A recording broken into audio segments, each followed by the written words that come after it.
Welcome to Buffoon of the Week, a show where we go through last week's news and current events to find people who said or did something so idiotic that we just can't keep it to ourselves. We then nominate the biggest offenders for our weekly award, and you decide who wins by clicking on the eye in the top right corner of the video and voting in our poll, or by leaving a comment in favor of who you think takes the crown.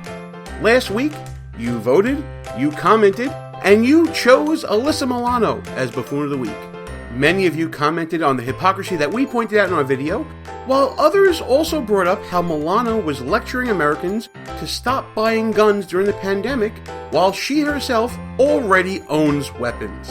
Her hypocrisy seemingly knows no bounds. Don't forget, we're still on a quest for our first YouTube milestone of 100 subscribers, so please keep those subscriptions coming. Your support is very much appreciated. It's time now to unveil our newest nominees, so let's see who really stepped in it this week.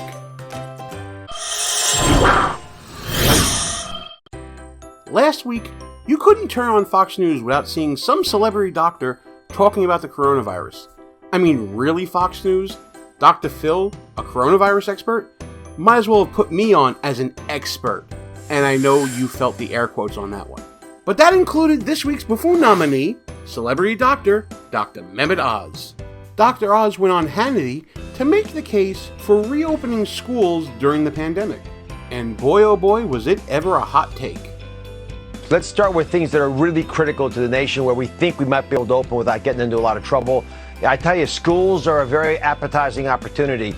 I just saw a nice piece in The Lancet arguing that the opening of schools may only cost us 2 to 3% in terms of total mortality. And, you know, that's any life is a life lost. But to get every child back into a school where they're safely being educated, being fed, and making the most out of their lives with a theoretical risk in the backside, it might be a trade-off some folks would consider. Honestly, you could have heard every parent in America screaming at that TV all at the same time. An increase in deaths in children going to school? Damn it, Mehmet. You're a doctor, not an undertaker. As you heard him say, Dr. Oz cited the study in the medical journal, The Lancet. Thing is, though, Dr. Oz apparently misinterpreted the study. Funny, I always thought reading was a prerequisite for practicing medicine. Huh, live and learn. Dr. Oz tried to backtrack and admit his error, but it's kind of hard to put that genie back in the bottle when you're talking about children being acceptable losses. But my guess is he'll probably need surgery to remove that exceptionally large clown shoe from his mouth. But what do I know? I'm just as much of an expert, air quotes, on surgery as Dr. Oz is on the coronavirus. If you like what you're seeing from Buffoon of the Week, be sure to hit that thumbs up button. Always leave us a comment, we'd love to hear what you think. And definitely subscribe, we're trying to get to 100 so you never miss a show. This week's second nominee is New Jersey Governor Phil Murphy. Last week, Murphy decided to arrest and charge 15 men worshiping in a synagogue in violation of an executive order concerning social distancing. When asked about the legality of such an order by Tucker Carlson on Fox, Murphy proceeded to do a bit of a tap dance. By what authority did you nullify the Bill of Rights in issuing this order? How do you have the power to do that? That's above my pay grade, Tucker. So I wasn't thinking of the Bill of Rights when we did this. We went to first of all, we looked at the data and the science, and it says people have to stay. How do you have the authority to order something that so clearly contravenes the Bill of Rights of the United States, the U.S. Constitution? Where do you get the authority to do that? Well, here's the thing. We know we need to stay away from each other, number one. Number two, we do have broad authority within the state. And number three, we would never do that without coordinating, discussing, and hashing it out with the leaders, the variety of the leaders of the faith in New Jersey. It's important. I'm sure you've thought about this. You can't just, as the governor of a state, tell people who they can talk to when and where, because the Constitution of the United States, upon which all of this is based, prohibits you from doing that. So you clearly decided that you could do it.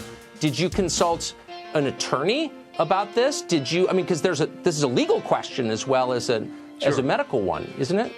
I don't go to the men's room without consulting an attorney, so There you go, Fox News. More of this and less of the quacks.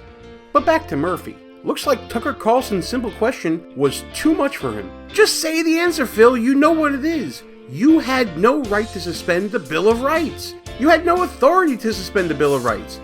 Instead of giving that answer, Murphy kept going back to his intention to keep people safe, and he never really answered the question.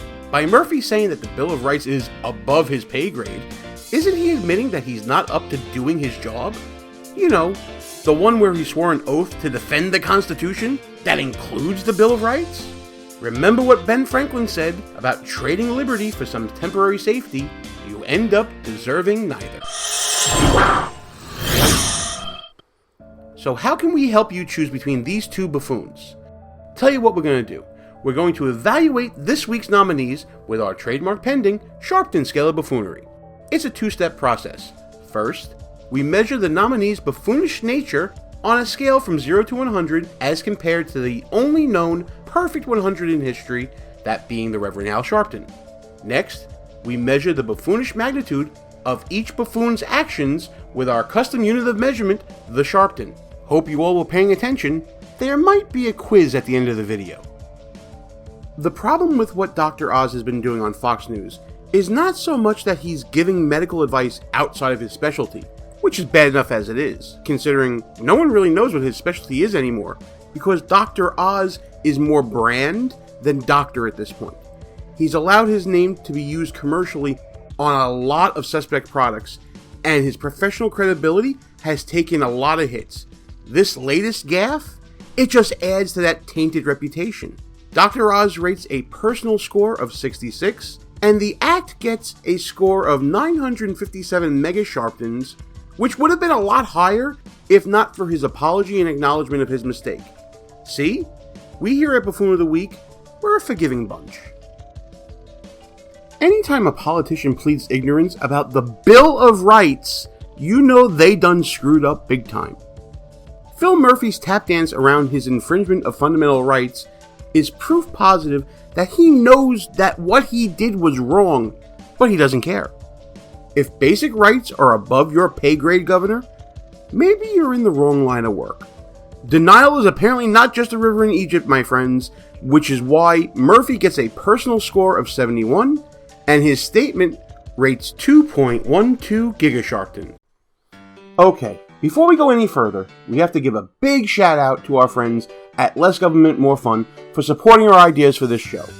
In case you don't know, Less Government More Fun is all about motivating people to take positive action through encouragement and volunteering and less government reliance.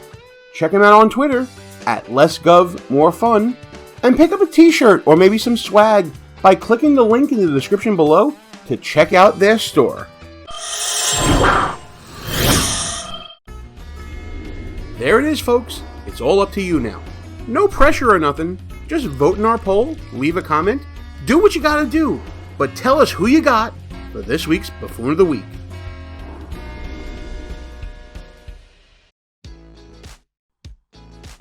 Oh, you're still here. I don't know what you're expecting. I guess before you go, please remember to like this video and subscribe to our YouTube channel. And we'll do this again next week. Bye.